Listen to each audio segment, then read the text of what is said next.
Aleluya, aleluya. Eres adorado, te glorificamos, tu nombre levantamos. Aleluya, aleluya. Una sola voz nos unimos hoy, te cantamos, Dios, en adoración. Dios imparable, Dios de imposibles, inigualable, eres invencible. Dios imparable, Dios de imposibles, inigualable, eres invencible. No tengo temor, en mi corazón tú tienes el control. No tengo temor, en mi corazón tú tienes el control. No me falta nada, si te tengo a ti. No me falta nada, si te tengo a ti.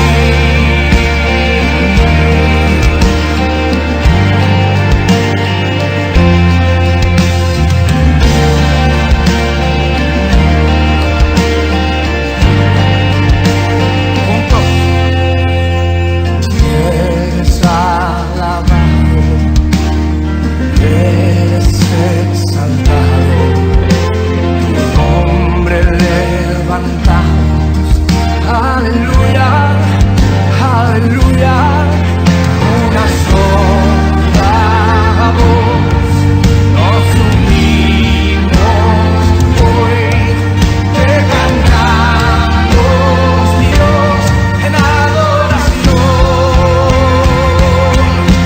Dios imparable, Dios de imposibles, inigualable, eres invencible. Dios imparable, Dios de imposibles, inigualable, eres invencible. No tengo temor, en mi corazón tú tienes el control. Yo no tengo temor, en mi corazón tú tienes el control. No me falta nada, si te tengo a ti. No me falta nada, si te tengo a ti. La Biblia dice que Él pelea por su pueblo. Él pelea por ti esta noche. Di esta frase con nosotros. Y yo sé quién va conmigo, va por mí. Y quien a mis enemigos hace huir. Y una vez más. Y yo sé quién va conmigo, va por mí. Y quien a mis enemigos hace huir.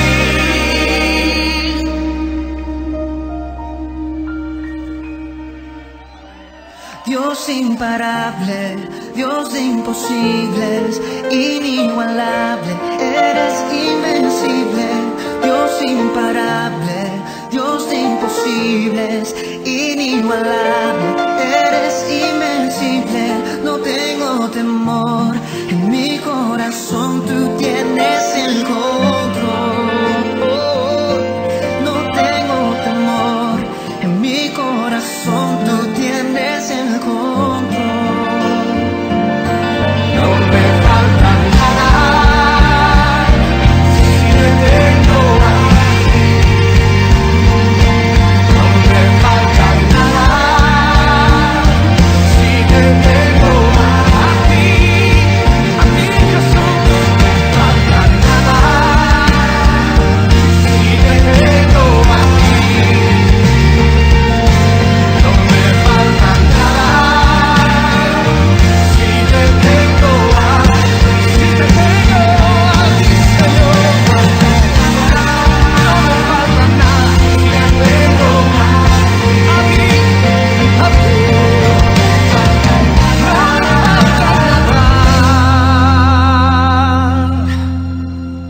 que te tengo a ti.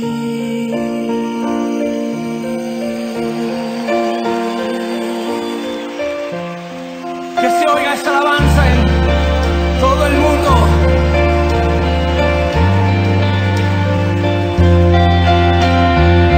No me falta nada, te tengo a ti, Jesús. Empieza a adorar en tus propias palabras. Llena este lugar de adoración. Te tengo a ti, te tengo a ti. No me falta nada. Tú peleas por mí.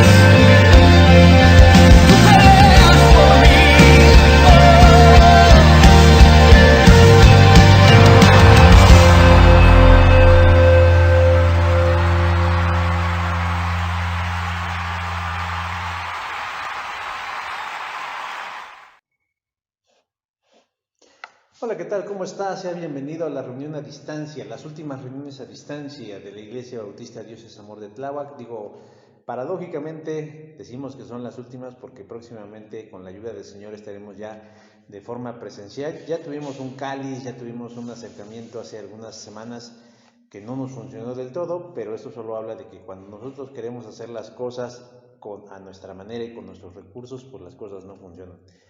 Pero bueno, digo que son las últimas reuniones a distancia porque esperamos, con la ayuda de Dios, ya pronto estar aquí juntos, volviéndonos a reunir todos y más de los que ya éramos, para seguir alabando y glorificando el nombre de nuestro Dios, para seguir aprendiendo de Él, para seguir sirviéndole, para todas las cosas que Él tiene para su pueblo, porque Él nos creó para toda buena obra. Digo, y es paradójico porque por otro lado debemos estar orando porque, bueno, los medios de comunicación nos dicen que la situación de esta enfermedad pues al parecer está aumentando. Bueno, no lo sé, yo no soy experto, tengo una idea acerca de lo que son las enfermedades, pero me parece que esto va a ser una constante, entonces debemos seguirnos cuidando, y el cuidarnos no implica únicamente, bueno, pues desear que no nos pase, sino tomar las debidas precauciones. Y les voy a dar un dato, hermanos, yo sé que a veces en este sentido muchos no me creen, pero sobre lo que más debemos fijarnos, y tristemente es en lo que no nos fijamos, es en la cuestión de los aerosoles. Los aerosoles es todo lo que respiramos o todo lo que nosotros expulsamos cuando hablamos o cuando expiramos, o sea, todo lo que sale de nuestra nariz y nuestra boca, porque ahí es donde a veces van las partículas. Cuando los ambientes son cerrados, cuando los ambientes son pequeños, cuando los espacios se vician mucho, pues deben ser ventilados, deben ser limpiados, y eso va a ayudar mucho pues para que esta enfermedad no siga proliferando. Y otro aspecto bien importante que es la distancia. La gente se pega mucho, a veces olvidamos que a veces estar muy cercanamente pues puede traernos algún tipo de problemas. Pero bueno, eso solo es un dato, es algo que les doy ahí nada más para que lo reflexionen. Hermanos, vamos a pasar, después también de haber escuchado una palabra de alabanza, vamos a buscar en nuestras Biblias el segundo libro de las Crónicas, capítulo 20. Hemos estado viendo mucho acerca de este tema del desánimo, mucho acerca del papel de Dios, de la soberanía, y bueno, vamos a leer los primeros versículos de creo que son 30 versículos, son más, pero nosotros nos vamos a leer 30 de esta porción de la Escritura, segundo libro de las Crónicas, capítulo 20, y es un tema bien harto interesante y nos gusta mucho, pero ya a la hora de ponerlo en práctica nos cuesta un poquito de trabajo. Lo voy a leer, hermanos, en esta traducción del lenguaje actual, para que entendamos más o menos la lectura y nos cueste un poquito menos de trabajo la comprensión. Dice así: después de esto, vamos a ver qué es. Después de esto, los moabitas, los amonitas y parte de los meunitas se unieron para atacar a Josafat. Los mensajeros de Josafat le dieron aviso diciéndole: un ejército muy numeroso viene a atacarte. Partió de Edom, del otro lado del Mar Muerto, y está muy cerca en la ciudad de En-Gadi. Josafat, lleno de miedo, buscó la ayuda de Dios y para mostrar su angustia le pidió a todo el pueblo que no comiera. De todas las ciudades de Judá llegó gente a Jerusalén para pedir ayuda a Dios. Al ver a la multitud, Josafat se puso de pie frente al patio nuevo que está en la entrada del templo de Dios y oró así: Dios de nuestros antepasados, tú estás en los cielos y dominas a todas las naciones de la tierra. La fuerza y el poder te pertenecen, nadie puede vencerte. Dios nuestro, tú expulsaste a los pueblos que antes vivían en este territorio y nos lo diste a nosotros, que somos descendientes de tu amigo Abraham. Este ha sido nuestro país y en él edificamos un templo para honrarte. Allí hicimos esta oración. Si en alguna ocasión nos castigas con toda clase de males y en medio de nuestras angustias venimos a buscarte en este templo, escúchanos y ayúdanos. Cuando nuestros antepasados salieron de Egipto, tú no les permitiste entrar al territorio de Amón, Moab y Seir, sino que les mandaste que fueran por otro camino. Así evitaste que ellos destruyeran a esos pueblos.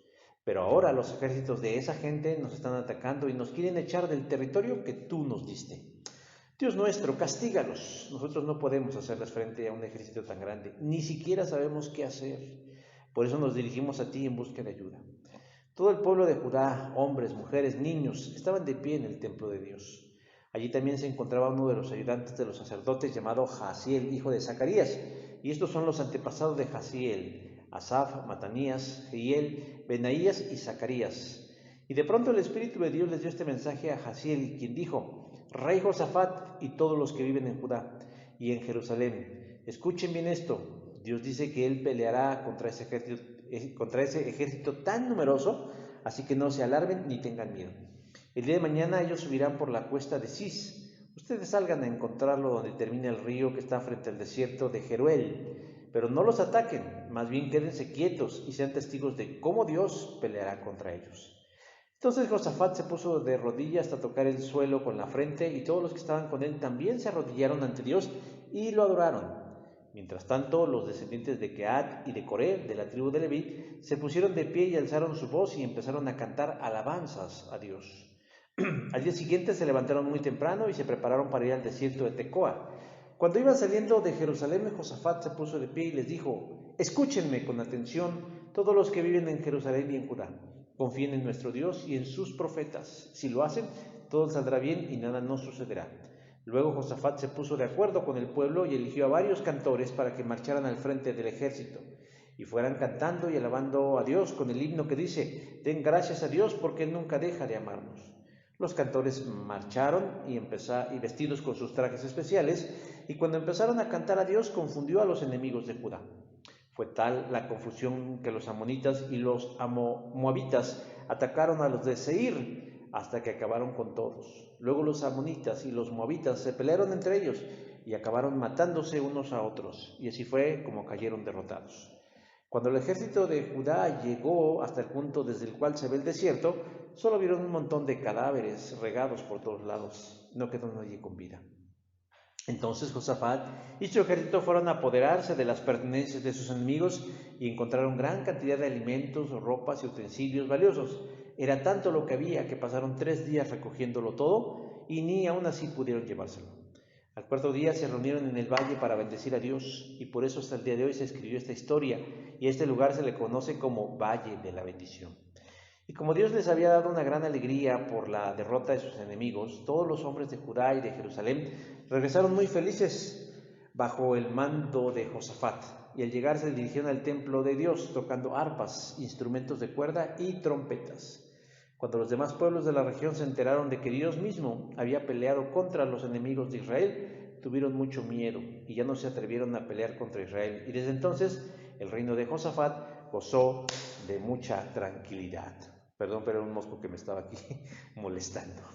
Vamos a hacer una oración. Padre, te doy gracias en esta hora por tu palabra, la cual pedimos que no solamente sea retórica o demagogia espiritual, sino que sea verdadero alimento del alma, del espíritu, de la mente, del cuerpo, de la carne, de todo nuestro ser, y que podamos honrarte a ti, Señor, en todo lo que hacemos. Sé con nosotros, Señor, para que seamos testimonio vivo y seamos un escaparate al mundo, Señor, de lo que un Dios como tú puede hacer en gente como nosotros, o a pesar de nosotros.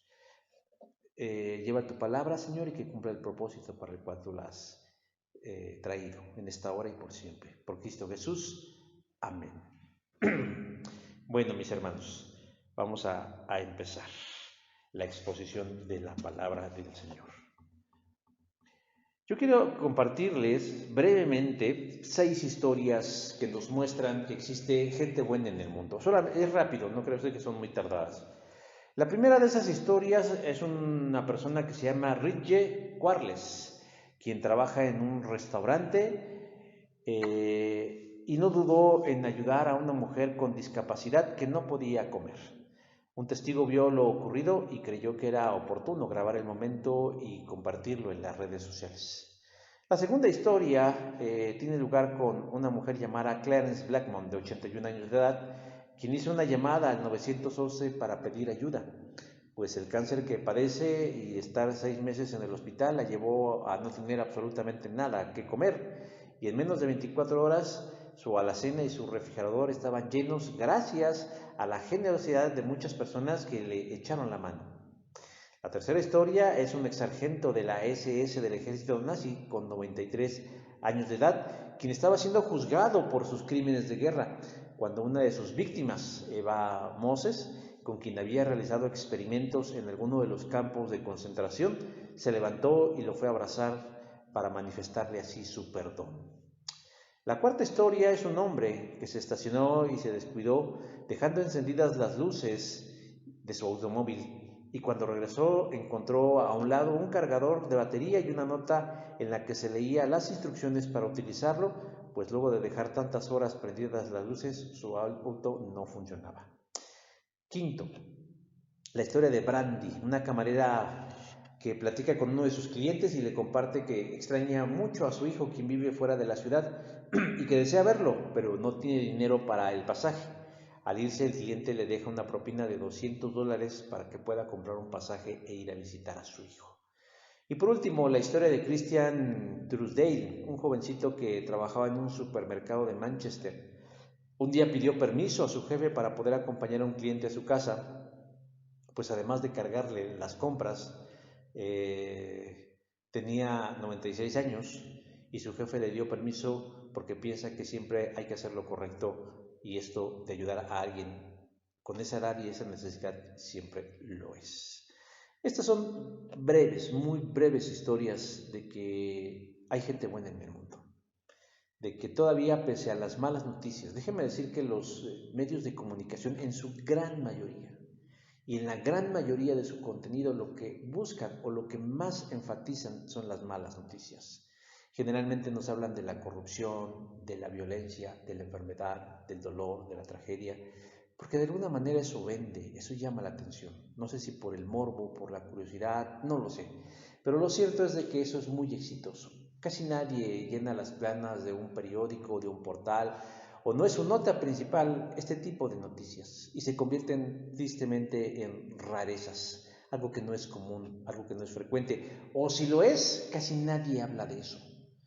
El pueblo de Dios, hermanos, los cristianos, nosotros, usted y yo, estamos llamados a ser buenas personas en todas las circunstancias de la vida y a todos los demás, sin importar si son nuestros amigos o si son desconocidos, si los amamos o si no los amamos.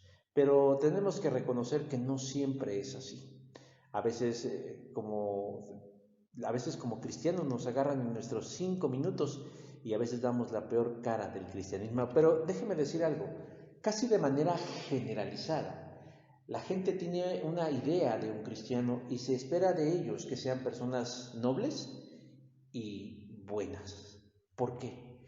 Porque el mundo de alguna manera nos está observando y registra en nosotros que somos gente buena, haciendo cosas buenas, y esperan que nosotros así nos comportemos, que así nos conduzcamos. Es más, a veces creo que la crítica del mundo sin Cristo a la iglesia es precisamente el que a veces no manifestamos lo que se espera que seamos, gente buena haciendo cosas buenas. Pero déjeme decir que esto de ser el ícono o icono de la bondad en el mundo es una espada de doble filo, porque por un lado es bueno que nos distingan así, como un referente de bondad en medio de un mundo lleno de tantas perversiones y de tanta maldad. Pero por el otro lado, déjeme decir que eso es lo que la gente puede ver de nuestra fe. Es decir, tenemos que reconocer que la gente a veces es lo único que puede ver del reino de los cielos. Gente buena tratando de hacer cosas buenas. Y en estas historias que yo les acabo de compartir, es muy probable que alguno de estas personas que hicieron buenas acciones hayan sido cristianos, pero es probable que no. ¿Sabe por qué? porque también hay gente que no es cristiana y también hace cosas buenas. Hay gente que no precisamente profesa la fe en Jesucristo, que no es partidaria de la misión de Cristo y a veces hace cosas más buenas que los mismos cristianos. Hay una enorme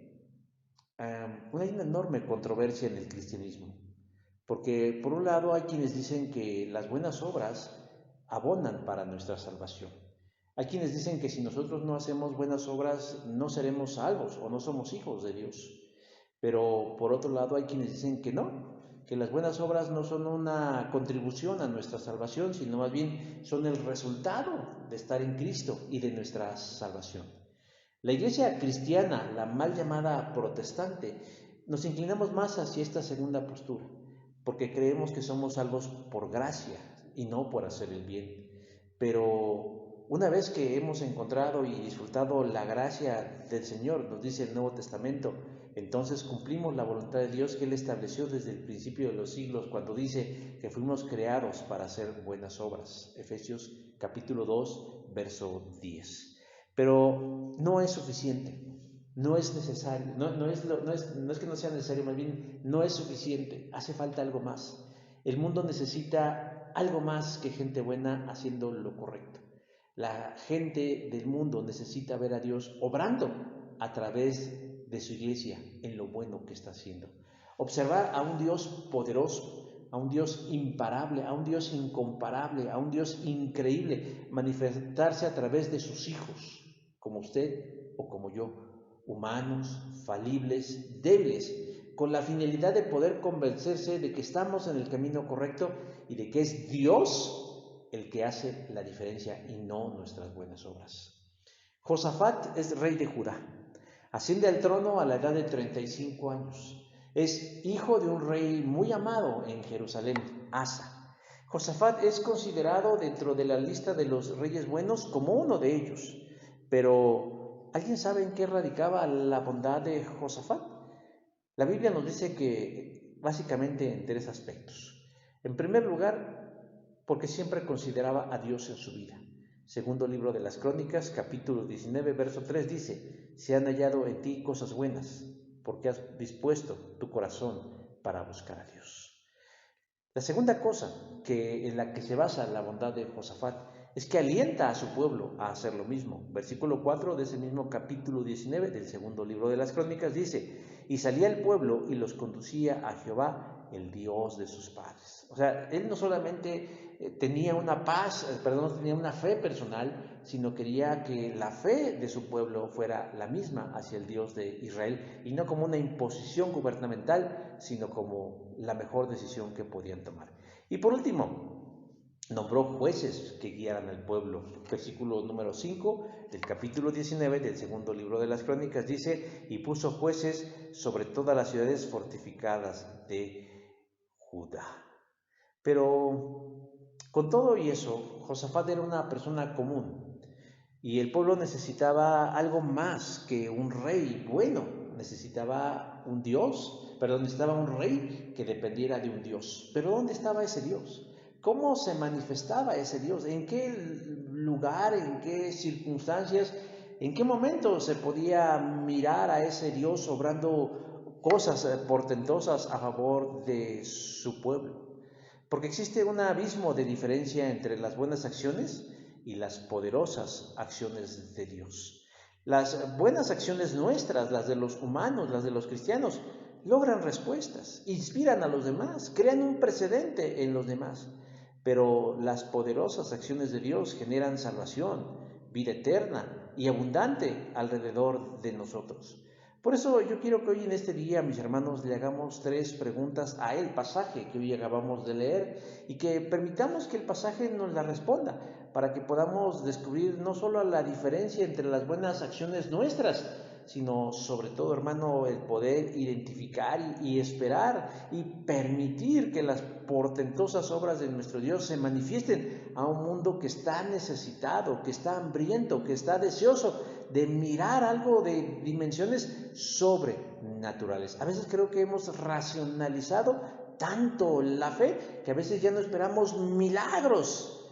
Pero por otro lado, hay quienes han llenado de fantasías la fe, que creen que los milagros son simplemente cosas que se pueden producir con la intensidad de nuestro corazón. Por eso yo quiero que vayamos a la Biblia y que ésta nos enseñe principios y fundamentos de cómo interviene Dios o qué sucede cuando interviene Dios. La primera pregunta que yo quiero que le hagamos al pasaje en esta hora es: ¿cuándo interviene Dios? Porque bueno, nosotros somos personas de acción, usted y yo somos personas de iniciativa y tenemos ganas y amamos a Dios. Y entonces a veces queremos hacer cosas buenas, queríamos regresar a las reuniones presenciales y decimos, bueno, ¿qué es lo que podemos hacer? Bueno, tenemos tanto, vamos a comprarnos una lona de invernadero y vamos a ponerla, y eso es algo bueno. Sin embargo, el tiempo nos enseñó que no era lo que Dios quería. Él quería realmente algo que desafiara nuestra fe, que desafiara nuestros bolsillos, que desafiara a su iglesia, colocándonos tal vez en una crisis momentánea con la finalidad de que nosotros viéramos o veamos realmente su poder manifestado. Josafat es un rey bueno, un rey que ya quisieran muchas naciones, entre ellas la nuestra, porque no se trata de tener a un demagogo hablando cosas, sino alguien que realmente haga lo bueno.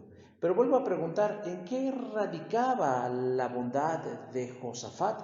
Y ya lo dije hace un rato, en que Dios era su prioridad, era su prioridad. Pero la bondad de Josafat no era suficiente. Qué bueno que era un Dios, que era un rey bueno, qué bueno que consideraba a Dios importante en su vida, pero lo que la gente necesitaba y quería mirar era una manifestación de Dios. Por eso la pregunta es, ¿cuándo interviene Dios?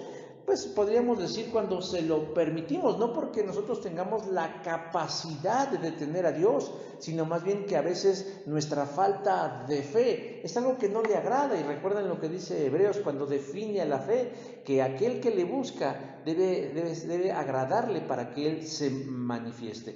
Pero específicamente, ¿cuál es el momento idóneo, exacto y preciso en el cual interviene Dios? Y el pasaje nos dice el momento. ¿Sabe cuándo? Cuando hay crisis en la vida. Verso 1 del capítulo 20 dice así: aconteció que los hijos de Moab y de Amón, y con ellos los amonitas, vinieron contra Josafat a la guerra. Luego de que son nombrados los jueces de Judá, Josafat exhortó al pueblo a volverse de sus malos caminos y buscar el rostro de Dios. Y el pueblo responde favorablemente. Eso nos dice el capítulo 19, el previo al que leímos, de los versículos 4 al versículo 11. Por eso empieza diciendo, después de estas cosas. Y todo marcha de maravilla, todo está en armonía entre el gobernante y el pueblo gobernado. Parece que nada puede romper ese momento. Pero recordemos nosotros que nada es para siempre y que a veces esos extraños silencios en donde todo transcurre con aparente tranquilidad, a veces son los más peligrosos porque son el preámbulo de algo que puede transformar nuestra vida.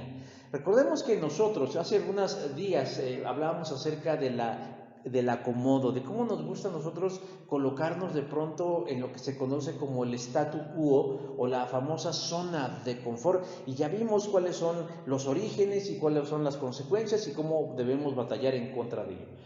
Bueno, existía el riesgo en el pueblo de Judá, en el reino del sur, porque todo estaba transcurriendo tan bien, todo era tan armonioso, todo era tan tranquilo, todo era tan pacífico, que de alguna manera por eso Dios permite. Y aquí sí quiero subrayar la palabra permite. No es que Él provoque, sino Él permite que vengan a la vida momentos álgidos y difíciles para mantenernos en la acción espiritual. ¿Por qué? Porque de pronto los pueblos enemigos, los moabitas, los amonitas y otros de ellos del pueblo de Edom, deciden así nada más declararle la guerra a Judá y a su rey Josafat. Ahora, si nosotros decimos que Dios es bondadoso, pero al mismo tiempo permite esta circunstancia, pareciera que estamos hablando en un aspecto contradictorio de la naturaleza bondadosa de Dios, porque ¿cómo es que Él permite que un conflicto rompa con la armonía, rompa con la paz entre el pueblo y el rey de Judá? Y digo, lo que pasa es que Dios está más interesado en el desarrollo de nuestro carácter, en el fortalecimiento de nuestra fe, que en nuestra propia comodidad. A lo largo de la Escritura nosotros vamos a observar esta constante. Dios viene a manifestarse a la vida de las personas cuando éstas están cómodamente tranquilas, y viene y los sacude con el propósito de despertarlo, su conciencia espiritual. Por ejemplo, Abraham, el pastor de ovejas en Ur de los Caldeos, está administrando su negocio familiar, tiene garantizada una vida cómoda, tiene 70 años, edad en la que muchos de nosotros esperamos llegar para podernos jubilar y ahora sí hacer lo que queramos o lo que el cuerpo nos permita, pero generalmente muchas veces es descansar. Sin embargo, Dios viene a él y lo sacude con una idea disparatada, con una idea de armar la mudanza, en irse de la tierra en la que se encuentra, tomar a su familia, que principalmente era su esposa y uno que otro pariente por ahí, y empezar en otro lugar una nueva nación para Dios. Eso genera una crisis, un sacudimiento de la conciencia y de la vida. Pero qué decir, por ejemplo, de Moisés, que también es pastor de Madián. Viene de una vida intensa en Egipto después de haber asesinado a un hombre huyendo de la justicia. Y de pronto su suegro le da la tarea de pastorear sus rebaños y él está viviendo tranquilamente en Madián y no quiere saber nada de los hebreos. Sin embargo, nos dice que un día, apacentando precisamente esas ovejas, que muy seguramente heredaría en el futuro casi inmediato, cuando él tiene 80 años, Dios viene a él, a través de una zarza ardiendo le habla y lo desafía a convertirse en el redentor de un pueblo oprimido por un poderoso y rey faraón. Qué maneras de trastornarle la vida a algunos. Tenemos a María, una jovencita, casi una adolescente, que está soñando con el amor de su vida, José. Están planificando sus vidas para que en no mucho tiempo hacia el futuro la historia de amor entre ambos se cristalice a través del matrimonio. Y todo cursa con tranquilidad, con serenidad, cuando de pronto Dios envía un ángel, el arcángel, a invitarle a María a ser el medio por el cual Dios enviaría a su Hijo Jesús a este mundo con la finalidad de salvarnos de nuestros pecados. ¡Qué manera de trastornar la vida! Pedro, que es un sencillo pescador, que ejerce tal vez el oficio de su padre, acostumbrado a largas jornadas de trabajo para conseguir el alimento y el sustento de la familia, está en su rutina tranquilamente en medio del esfuerzo y del trabajo, cuando de pronto una tormenta le impide ir a pescar. Y en ese momento pasa Jesús y solo le dice: ven, sígueme y yo te enseñaré cómo pescar personas. Mateo capítulo 4, verso 19. Además, que lo convertiría en uno de los pilares fundamentales de su iglesia. Hermanos, déjenme decir que muchas veces estos momentos que pueden resultarnos incómodos, difíciles, complicados, sacudimientos o crisis, son momentos idóneos para que nosotros podamos mirar la manifestación poderosa de Dios. Josafat está viviendo en paz en su reinado, está en armonía con su pueblo, está con los suyos, todo se desarrolla tranquilamente cuando de pronto una guerra, hermanos, se asoma y amenaza la paz de él y de todo su pueblo. El ataque o la amenaza del ataque de una nación enemiga y poderosa, pues no es cualquier cosa. Es algo para robarle la paz a cualquiera, la tranquilidad y hacer tambalear la fe de algunos. Muy probablemente nosotros no estamos en los albores de una guerra. O sea, no sabemos si alguien nos va a declarar la guerra como país, pero sí estamos en una situación, hermanos, en donde se necesita fe y fortaleza. Y nosotros no podemos enfrentarla con inercia o pasividad. Porque justamente antes de la pandemia, ya lo he dicho en otras ocasiones, estábamos viviendo tranquilamente nuestra fe. ¿Cómo? Pues cantando, dando clases, predicando, reuniéndonos, conviviendo, conociéndonos, decíamos aquí, pasándola bien, reforzándonos en nuestra zona de confort y deseando con todo el corazón que nada atentara la paz que gozábamos. Pero paradójicamente también deseábamos, hermanos, mirar maravillas, portentos y milagros del Señor. Pero estos no iban a suceder en la tranquilidad o la pasividad en la que vivíamos. Por eso este es un tiempo propicio. Cuando todo parece estar mal, es cuando podemos ser testigos de una manifestación poderosa de nuestro Jesús.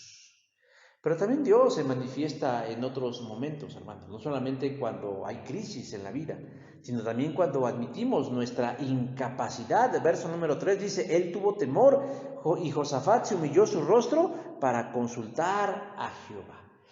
El rey recibe la mala noticia. Un enorme ejército de edomitas van rumbo hacia su pueblo con la única misión de pelear y ganar. Verso número 2. ¿Cuál es la reacción natural del rey? Dice, entonces él tuvo miedo. Algunas otras versiones de la Biblia lo traducen como terror. Y déjeme decir que eso justifica el terror. Saber que de pronto viene un grupo de personas, no con las mejores intenciones, no a tomar el té, no a platicar del clima, no a mirar cómo estamos, sino venir a pelear, a derramar sangre, a traer dolor, lágrimas y muerte, hermanos. Puede causar terror y miedo, intranquilidad, preocupación. Ahora, ¿qué hacer cuando estos sentimientos o estas emociones aparecen en nuestras vidas? Hagamos un sincero, honesto y personal examen de conciencia. La mayoría solemos darle vuelta en la cabeza y buscar en esta cabeza hueca nuestra a veces cómo resolver la amenaza. Es decir, buscar si tenemos los medios y los recursos para hacerle frente. Yo decía hace un rato, queríamos y entendemos que necesitamos volver a la vida presencial de la iglesia y que decíamos, bueno, ¿qué podemos hacer? ¿Qué podemos hacer? Pues nos compramos una lona de invernadero, invertimos unos cuantos pesos, los que podamos pagar, los que no nos represente un desafío de fe, y convoquemos a algunos hermanos, a unos cuantos, y pongámosla. No estoy menospreciando ese esfuerzo, hermanos, no estoy diciendo que no haya sido hecho con el corazón y con pasión y con gratitud hacia el Señor, pero tenemos que reconocer que el Señor espera de nosotros algo más si es que queremos ver su portentosa manifestación. Pero también hay momentos, hermanos, en la Biblia que nos habla acerca de esto. En una ocasión, una multitud que seguía al Señor Jesús, más de 5,000 personas. Recordemos que generalmente se contabilizaba solo a los hombres. Pero si pensamos que una buena cantidad de esos hombres iba acompañado de su querer, es decir, de su esposa, y algunos llevaban hasta sus hijos, eso podría duplicar o hasta triplicar la cantidad de gente que ese día estaba en esa tarde con Jesús, la cual obviamente se le hizo tarde para poder regresar a su casa o a los poblados más cercanos para conseguir alimento. Jesús, sensible a todo esto, va a sus discípulos, fíjense, va a sus discípulos y les da una instrucción que los desconcierta: dadle vosotros de comer. Lucas 9:13. ¿Se puede usted imaginar la cara de los 12 ante la orden del Señor? ¿Está loco el maestro? ¿De dónde vamos a sacar dinero o comida para alimentar a más de 5,000 personas? Y eso es precisamente lo que buscaba el Señor, que ellos se sintieran incapaces, impotentes, sin recursos ni respuestas ante un desafío tan grande que tenían que enfrentar. Yo me puedo imaginar que alguno de ellos tuvo la iniciativa y empezó a preguntar: ¿qué trae usted? ¿No se trajo un lonche? ¿No se trajo por ahí una torta? ¿No trae por ahí algo que le sobre? Y de pronto encontraron a un pequeñito que llevaba unos peces y unos panes. Ellos estaban preguntando: ¿de dónde sacaremos? Eso no era suficiente para alimentar a más de 5,000 personas. Era obvio que los discípulos no tenían un centavo partido por la mitad para solventar. Y eso es lo que eso era donde Jesús quería colocarlos. En una situación en la que ellos pudieran decir, no tenemos, no podemos, aunque yo no dudo que en su mente decían, ¿qué haremos? ¿De qué forma lo resolveremos? Pero es entonces cuando viene el plan de Dios y lo patrocina. Josafat no solo siente miedo, que nos identificamos con él, sí. De principios también sintió miedo. Bien por Josafat. Confirmo a Josafat, yo también siento miedo. Todos los días siento miedo. Pero Josafat no se queda con el miedo, sino tiene un segundo paso y admite, dice, humilló su rostro para consultar a Jehová, verso número 3. Inclinó su rostro, no se arrodilló, sino completamente, dice, su frente tocaba el piso, así como su nariz y su barbilla, en un acto de humildad o de humillación, para preguntarle a Dios qué es lo que tenía que hacer, y si había que hacer algo de su parte que le dotara de la fuerza para poder hacerlo. Toda circunstancia escapa de nuestro control y del deseo, y tenemos que aceptarlo. Y es un duro golpe al ego del ser humano, derrotarse ante su situación y reconocer que ni podemos ni sabemos qué hacer. Pero no se trata únicamente de humillarse por humillarse, sino al mismo tiempo de buscar de Dios la respuesta. Bueno, yo no sé, pero tú sí sabes. Cuando así hacemos, hermanos, implica que ponemos de lado nuestro orgullo, lo que somos, lo que tenemos, lo que podemos hacer, y permitimos que Él verdaderamente, que es grande, actúe y manifieste su poder. Pero es requisito, hermanos, que nos coloquemos en el lugar que nos corresponde, bajo la poderosa mano de Dios. Ahora, esto no es trabajo de uno solo, sino que Josafat exhorta al pueblo ¿a qué? Dice el verso 3, hizo pregonar ayuno a toda Judá. Como creyente en lo particular y como iglesia, Dios nos pone ante grandes tareas que desempeñar. Él sabe de antemano que con nuestras fuerzas y recursos no podemos, o haremos intentos pobres o vanos, pero Él desea que no nos derrotemos, sino que busquemos en Él la mejor solución que podamos encontrar. La segunda pregunta que le hacemos al pasaje, hermanos, es ¿cómo interviene Dios? Ya vimos por qué interviene Dios, sino ahora cómo interviene Dios, ¿no? Llega la crisis al pueblo de Judá y todos desean una respuesta favorable, no solo que les vaya bien, sino que ahora van a conocer a Dios en una dimensión no conocida antes por ellos, es decir, conocerlo más y mejor. Pero la pregunta es ¿cómo interviene Dios? En primer lugar nos dice moviéndonos a clamar a Él. Verso 9 dice, clamaremos a ti y tú nos oirás. Josafat no pierde tiempo en la introspección, es decir, en pensar, sino en buscar el rostro de Dios. Y no solo ora a Dios, sino nos dice ahí que clama a Dios. Hace algún tiempo escuchaba yo a un predicador decir que clamar significa gritar, gemir, llorar o implorar a Dios. Ahora, si vamos a hacer eso, es porque realmente estamos conscientes de la gravedad, de la necesidad, de la dimensión de la crisis o del desafío que estamos enfrentando, porque no se trata únicamente de gritar por gritar o de llorar por llorar o de porque me dijeron que llorara debo llorar, sino porque realmente, hermanos, entendemos de corazón que lo que estamos enfrentando requiere la intervención de nuestro Dios. Decía hace un rato, pero Josafat no lo hace solo, sino que lo hace junto con el pueblo de Dios.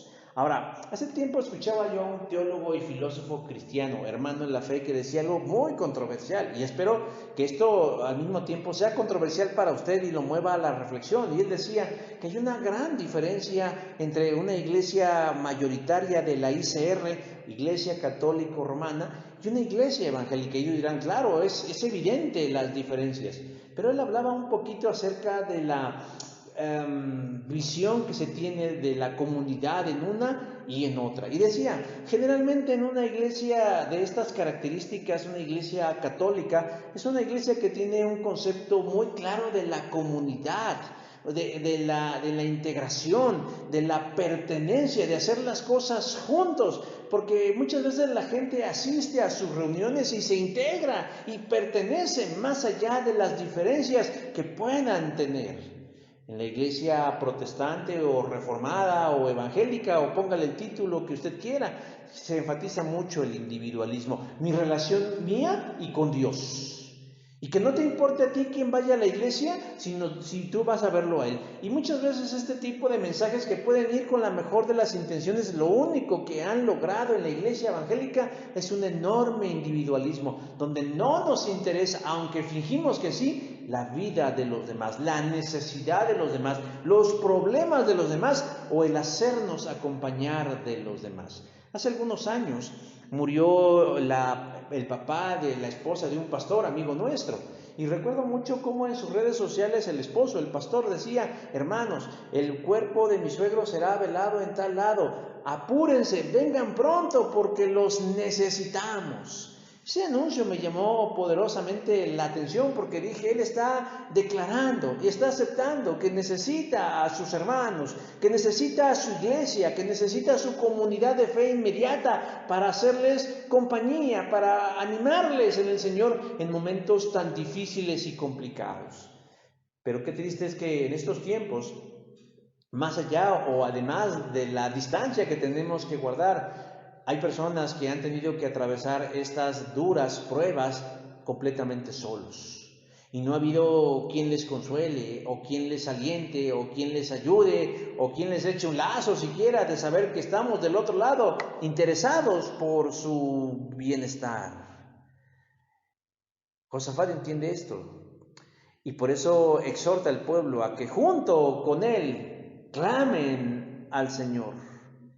Pero no se trata únicamente de gritar así como locos, haciendo sonidos guturales o preguntas, sino más bien en oraciones claras y precisas. Cuando yo leía el pasaje me impresionó y oraba yo a Dios y le decía: Señor, a mí me encanta leer las oraciones de estos personajes porque describen perfectamente su necesidad. En el caso de Josafat, le hace preguntas a Dios de forma retórica, es decir, va implícita la respuesta, pero es importante. Y se los voy a leer el verso 6 y verso 7 porque dice: ¿no eres tú Dios en los cielos y tienes dominio sobre todos los reinos de las naciones? Claro que sí. ¿No está en tu mano tal fuerza y poder que no hay quien te resista? Claro que sí. ¿No echaste tú los moradores de esta tierra delante de tu pueblo Israel y las diste a la descendencia de Abraham, tu amigo por siempre? Claro que sí. Ahora, en su oración, Josafat le explica a Dios, le explica entre comillas porque Dios conoce la situación, pero él le explica en qué consiste su problema. Los moabitas, los amonitas, se han reunido para hacerle guerra, y eso pone en peligro ¿qué? Su paz, su tranquilidad, pero aún más sus propias vidas. Luego de hacer el diagnóstico del problema, se va al tratamiento del mismo. Aceptar humildemente que ellos y el pueblo no tienen los recursos suficientes para hacerle frente a semejante reto. Verso número 12 dice: en nosotros no hay fuerza tan grande en nosotros no hay fuerza contra tan grande multitud. Y termina diciendo: no sabemos qué hacer. No sabemos qué hacer. Y termina diciéndole entonces: pero tú sí puedes. Verso 12 dice: y a ti volvemos nuestros ojos. Hermanos, no hay nada de malo en aceptar que no sabemos qué hacer.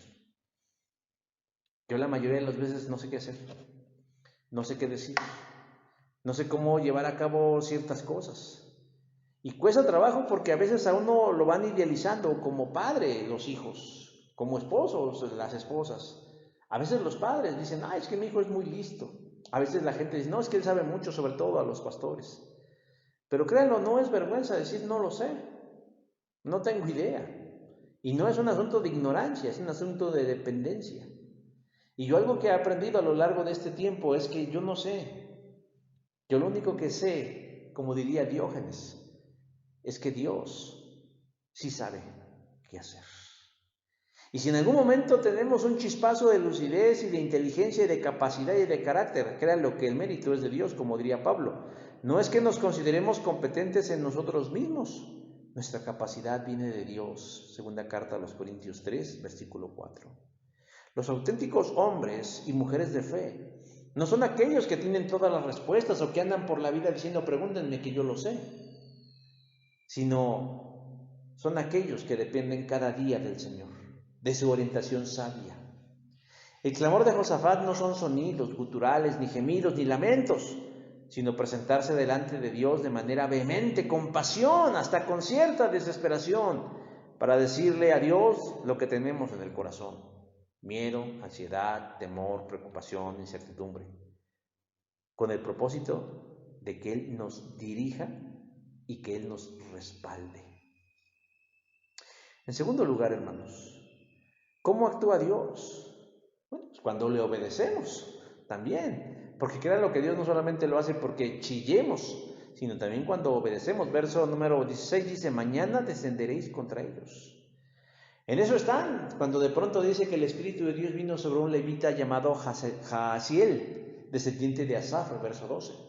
Y da palabra directa de Jehová al pueblo y al rey Josafat, palabras de ánimo y de esperanza. Verso 15 dice: ni temáis ni os amedrentéis delante de esta multitud tan grande, porque no es vuestra guerra, sino de Dios.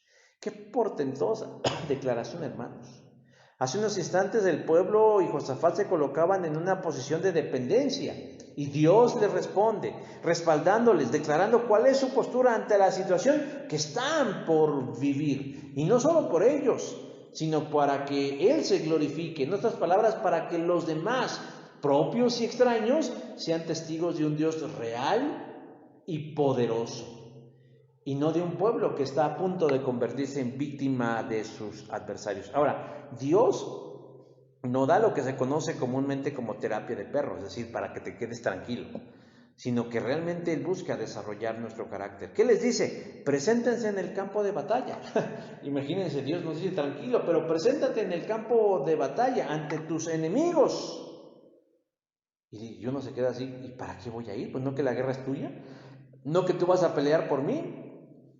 Pero no, lo que Dios va a mostrar a su pueblo es que estén ahí para que sean testigos de lo que Él va a hacer. Escondidos en sus casas, debajo de la cama o debajo de la tierra, ellos no van a ver absolutamente nada. Deben estar ahí presente para dar testimonio de la portentosa manifestación que solo Dios puede dar. Les da instrucciones y les dice: paraos, estad quietos y ved la salvación de Jehová con vosotros. Verso 17, es decir, Dios quiere que vaya, Dios quiere que estén ahí, Dios quiere que dejen la tranquilidad de su hogar por ese momento, estén ahí. ¿Pero qué? Esténse quietos, parados, vean, sean testigos de la salvación de Jehová con nosotros. Y una vez que escucharon esto, porque de eso se trataba la obediencia, dice: ellos adoraron a Jehová, verso 18. ¿Y ahí quedó todo? No, sino nos dice que al día siguiente se levantaron por la mañana y salieron al desierto de Tecoa, verso número 20. ¿Qué estaban haciendo? Obedecer. No sabían el sentido de las cosas, pero ¿qué estaban haciendo? Obedecer. Una estadística revela que el 43% de los mexicanos dicen que es bueno desobedecer las leyes cuando éstas son injustas. Bueno, hasta su presidente dice que a veces es bueno mejor desobedecer la ley cuando la ley es injusta. Bueno, pues, un argumento para no obedecer, ¿verdad? Ahora, ¿cuál será el porcentaje en el medio cristiano de esto? Ojalá y fuera del 100%, hermanos, pero no es así. No es así. Usted podrá tener los argumentos que quiera para justificar su desobediencia a Dios. El por qué no hace las cosas como Dios. Es que mi interpretación es esta, no es que a mí me enseñaron esto, es que a mí me parece lo otro. Podremos decir lo que queramos, podemos tener los contraargumentos que deseemos en contra de la obediencia. Pero la verdad es que si queremos ver a Dios actuar a nuestro alrededor, incluso en nuestras propias vidas, no hay más camino que la obediencia. Jesús dice: el que me obedece y hace lo que yo mando, demuestra que me ama de verdad. Al que me ame así, mi Padre lo amará y yo también lo amaré. Y dice, y le mostraré cómo soy en realidad. Juan 14:21. ¿Sabe? La obediencia es un acto de confianza.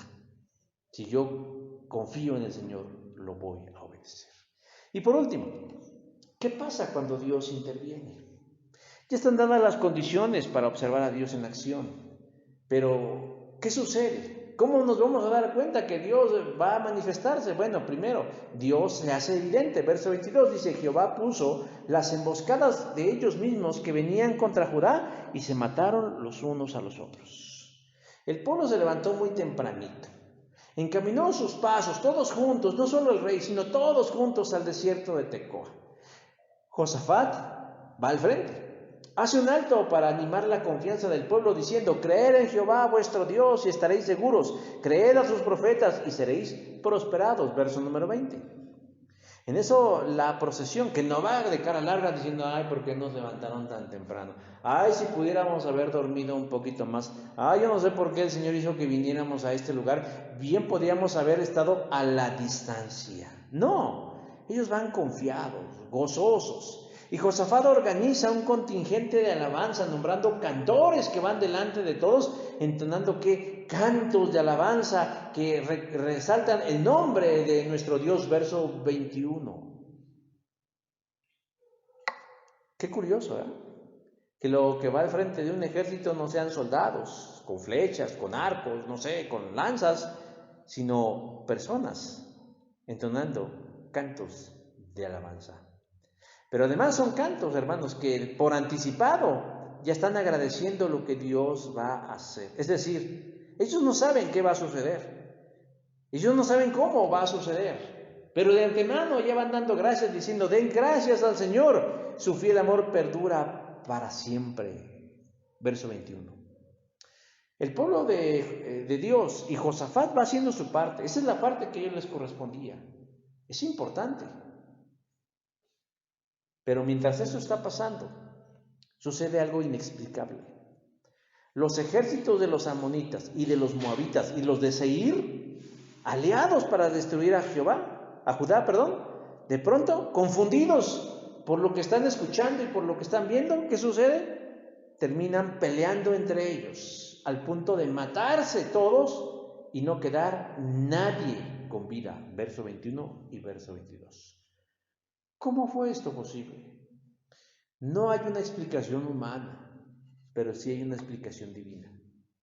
No es que Dios los mató así como pulgas o como insectos sin voluntad, pero Él intervino providencialmente confundiendo sus mentes y su entendimiento para que entre ellos y su propia naturaleza beligerante pelearan unos contra otros, destruyéndose entre ellos mismos.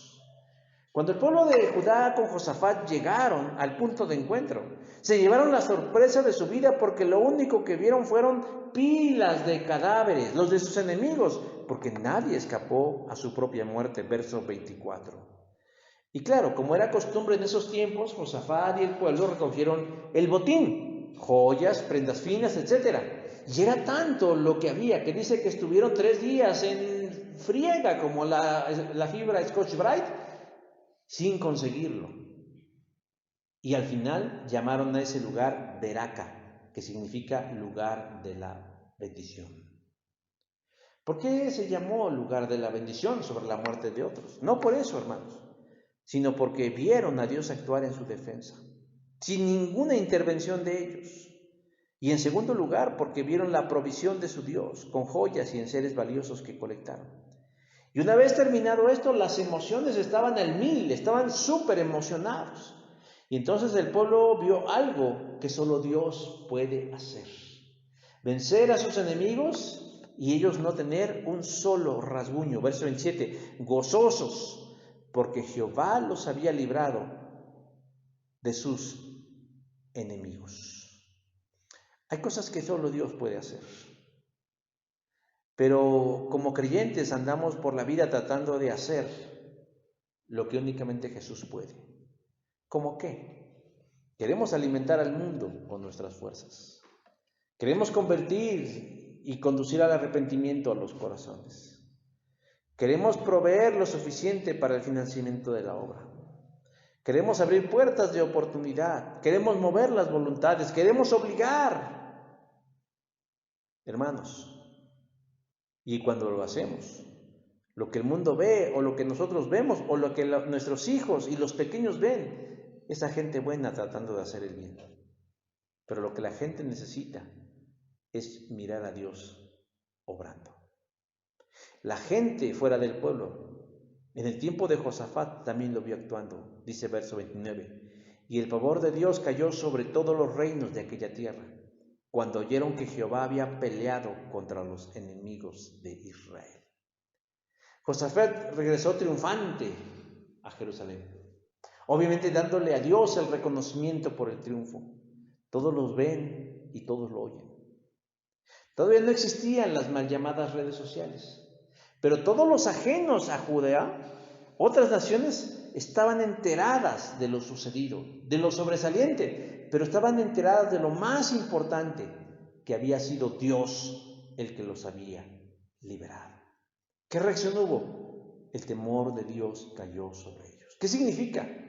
Que no solo respetaron a Judá, sino que de alguna manera sus corazones se prepararon para creer en el Dios de Israel. ¿Qué le hace falta al mundo, hermanos? ¿Gente buena haciendo el bien? Sí, no suena mal.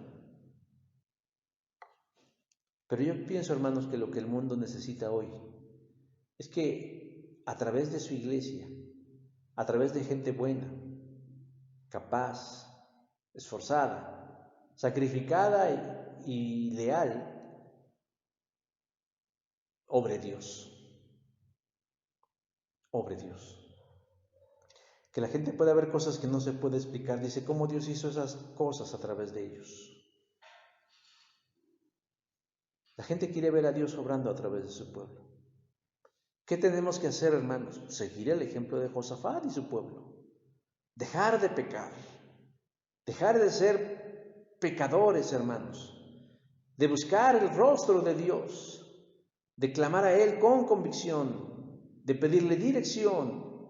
De seguir sus instrucciones y obedecerlas, aunque sean absurdas o ridículas o imprácticas. Porque cuando así hagamos, entonces Él hará lo imposible. Sigamos haciéndolo, hermanos, con miedo o a pesar del miedo. Pero si lo hacemos, tengamos por seguridad que veremos al mismo Dios de Josafat. Oremos. Dios, te doy gracias en esta hora y te pido, Dios, que sigamos el ejemplo de tu siervo Josafat y que te busquemos, pero al mismo tiempo, Señor, que tengamos ese buen encuentro contigo. Perdona nuestros pecados y nuestras debilidades. Este mundo que se cae a pedazos de enfermedades, de crisis, de mentiras, de traiciones, necesitan mirar a un Dios. Nosotros debemos ser esa evidencia viva y que lo que hacemos debe ser la evidencia tangible de un Dios que es real y que existe. Ayúdanos para que todos conozcan y vean a Jesús. Y es precisamente en ese nombre en el que estamos orando. Amén. Hermanos, ya nos vamos a despedir, pero antes de despedirnos con un canto de alabanza, quiero avisarles que nuestro número de WhatsApp o nuestro número celular de la iglesia todavía está funcionando, el número telefónico, pero va a ser dado de baja en las próximas semanas. Yo creo que para mediados de agosto va a desaparecer. Porque, bueno, no se cumplió el propósito por el cual se adquirió. La iglesia de todas formas cuenta con una línea telefónica para comunicarnos por ese medio. Y las redes sociales, bueno, pues las podemos trabajar a través de otros recursos como una computadora, una tablet, etcétera. Porque además WhatsApp nos bloqueó o nos suspendió este número por algunas cuestiones ahí técnicas. Entonces es imposible recuperarlo para seguir haciendo el trabajo que estábamos haciendo de enviar devocionales. Aún así, mi esposa y yo tenemos este grupo de la iglesia, contacto con ustedes y les hacemos llegar la información, las clases, las reuniones de oración, algunas palabras de aliento, las peticiones de oración, devocionales. los links para las clases, los links para las predicaciones, todos estos elementos a través del grupo Ibdea Tláhuac, en el que solamente publicamos mi esposa y yo. Pero lo demás pues va a tener que desaparecer, y además de que pues estamos escasos de recursos, o más bien estamos redimiendo los recursos y tratamos como de encauzarlos ahorita en lo más prioritario, y precisamente tener un número celular o un equipo celular pues no es precisamente lo más conveniente en este tiempo. Entonces, para que lo sepan, de que por qué ya no están recibiendo, si usted tiene algún conocido que estaba allí, pues hágale saber por qué ya no va a estar funcionando. Pero tenemos nuestras demás redes sociales donde tenemos de mantenernos en contacto, y en el boletín y en otros medios vamos a empezar a dar a conocer el número telefónico de aquí de la iglesia, y bajo un horario de oficina pues la gente se podrá comunicar con nosotros si es que quiere hacerlo a través de ese medio, o quien tenga nuestros números personales pues lo puede hacer, ya sea para peticiones de oración, para mantener contacto, para hacer alguna pregunta, por tener alguna duda, etcétera. Siempre estar abiertos a esa comunicación. Bueno, mis hermanos, eso nada más es el anuncio parroquial de ese día. Estamos compartiendo fotografías del avance de nuestro techo, va poco a poco, ahí va, y el Señor nos sigue ayudando para que pronto podamos concluirlos. Hermanos, los dejamos. Dios les bendiga, Dios le guarde, reciba un abrazo a la distancia, y próximamente nos estaremos viendo. Dios le guarde, Dios le bendiga.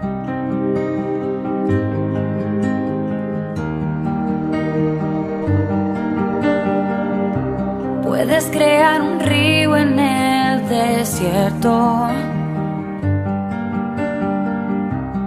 puedes al gigante hacer caer, y un toque del favor de ti puede convertir un no en un sí. El Dios de lo extraordinario, el Dios de lo inusual,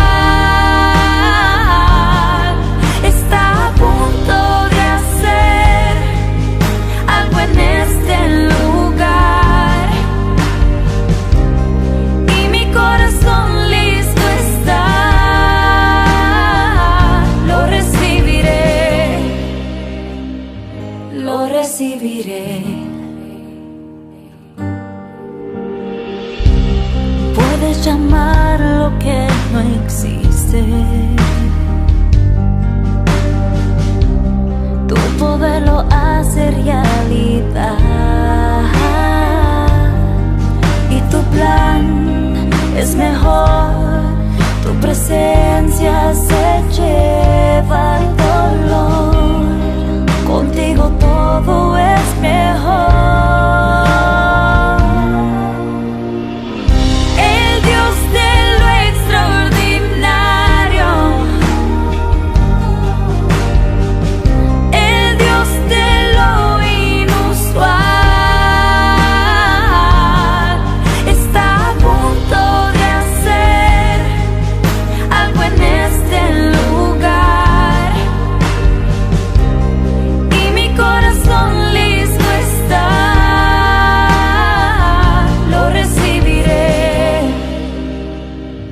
lo recibiré. Lo que vas a hacer, oh,